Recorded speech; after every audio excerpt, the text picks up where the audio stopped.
নিচেরগুলো 60-70, উপরেগুলো 25 থেকে 30।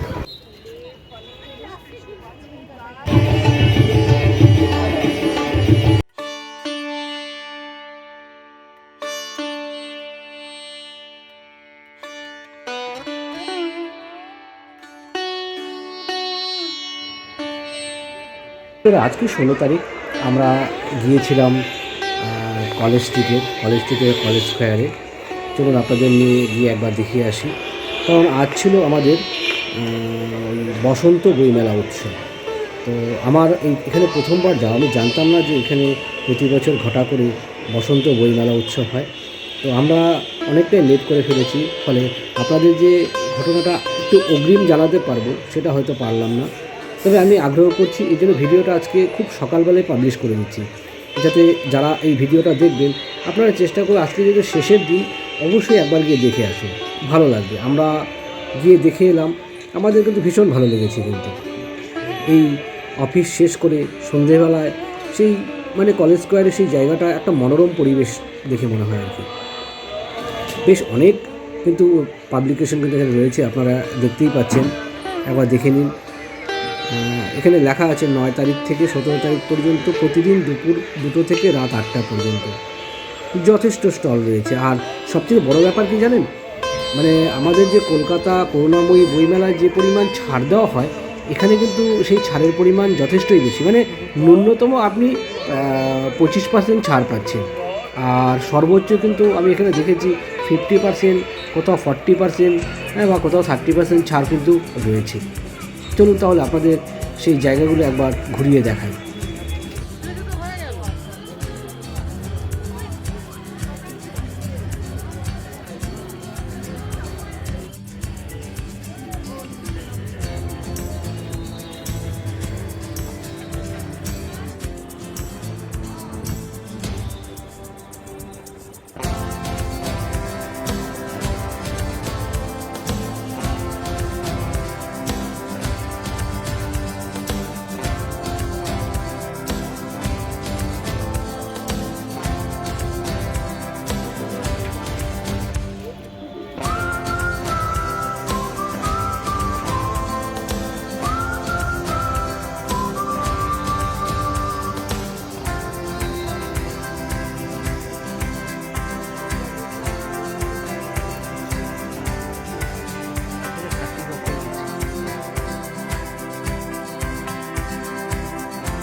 বন্ধুরা, এখানে একটা কথা মনে রাখবেন যে যতই আমি বইমেলায় আসি না কেন বা বইমেলায় বইয়ের স্টল ঘুরে না কেন, কিন্তু আমার কিন্তু একান্তভাবে চোখ ছিল কিন্তু এই কলেজ স্কোয়ারে এই সুইমিং পুলটাতে। এই ছোটো ছোটো বাচ্চা এবং বড়োদেরকে এই সময় স্নান করতে দেখে, সাঁতার কাটতে দেখে এবং সাঁতারের বিভিন্ন ইভেন্টে তাদের পারফরমেন্স করতে দেখে আমারও কেন যদি বারবার করে মনে চাইছিল আমিও যদি এখানে নিয়ে পড়তে পারতাম।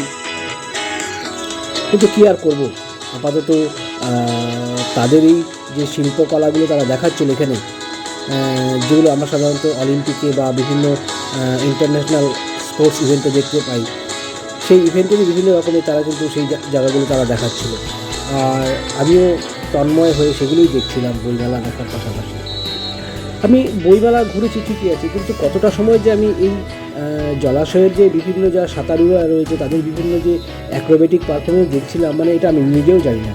যদি এখানে আমি 2 ঘন্টা সময় কাটিয়ে থাকি তাহলে মনে হবে যে প্রায় প্রায় 1 ঘন্টার কাছাকাছি তো শুধু আমি এই সমস্ত খেলাধুলোগুলো দেখছিলাম। কখনো ওয়াটার পোলো দেখছিলাম, কখনো এরকম যে জাম্পিংগুলো হয় তারা সেক্ষেত্রে সেগুলো দেখছিলাম। আমার কাছে যেন ভীষণ ভালো লাগছে। ওরা বারবার করে আমার শুধু আমার ছোটোবেলার কথাগুলোই মনে পড়ছিল যে ইস, আমরাও তো নদীতে স্নান করতাম। হয়তো এরকম পুকুর বা জলাশয় বা সুইমিং পুলে আমরা সুযোগ পেতাম না, কিন্তু সাঁতার কাটা বা দীর্ঘক্ষণ জলে থাকার যে ব্যাপারটা, সেটা কিন্তু আমার কিন্তু সেই স্মৃতিময় দিনগুলোর কথাই মনে করিয়ে দিচ্ছিল। চলুন এবার আপনাদের তাহলে যে বসন্ত মেলা উৎসব প্রাঙ্গণে কী উৎসব অনুষ্ঠান হচ্ছে তার কিছু ঝলক এবার আপনাদের দেখিয়ে নিই। আমি মোটামুটি এখানে যে সেতার বাদ্য যে চলছিল অনুষ্ঠানটা, এটা মোটামুটি অনেকটাই আপনাদের জন্য রেকর্ড করেছি। আপনারা শুনবেন, আশা করি ভালো লাগবে।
সেতারের সুন্দর অনুষ্ঠান দেখার পর এবার আপনাদের সামনে অভিক দত্তের যে বইটা এই মেলা থেকে কেনা হয়েছে সেটা একবার দেখালাম। আসল কথা, বই মেলা এসেছি আর বই কিনবো না, সেটা কেমন যেন মনে হয় আর কি। আমরা অনেক ভেবে যাই না বই কিনবো না, কিন্তু সেটা ভাবতে গিয়েও কেন যেন কিছু না কিছু বই ঠিক কেনা হয়ে যায়।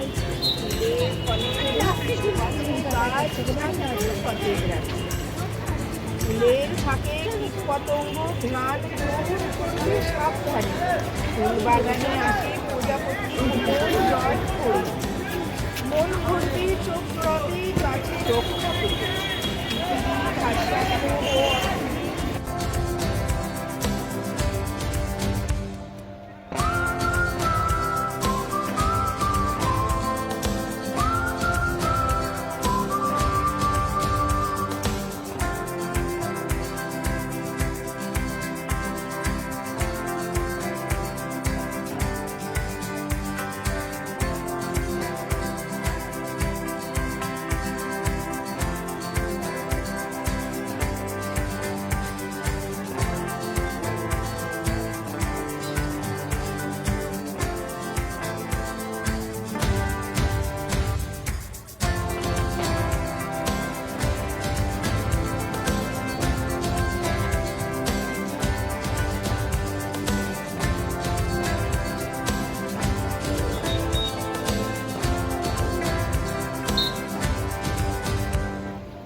আপনার কত পার্সেন্ট ছাড় দেওয়া হচ্ছে? নিচেরগুলো 60-70, উপরেগুলো 25 থেকে 30।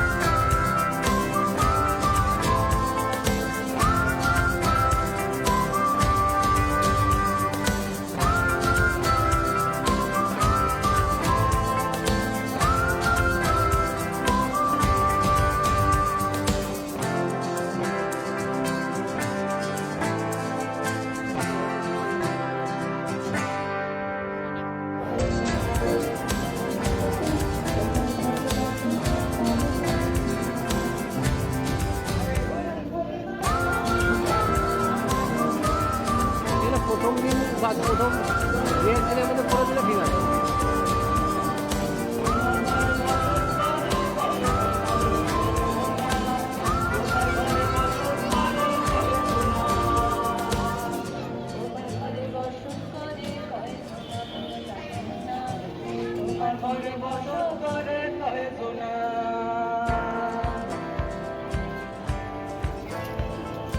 বইটা হাতে সময় নেই, তাই ছোটো করে শেষ করতে হবে। আমি ভীষণ ব্যস্ত।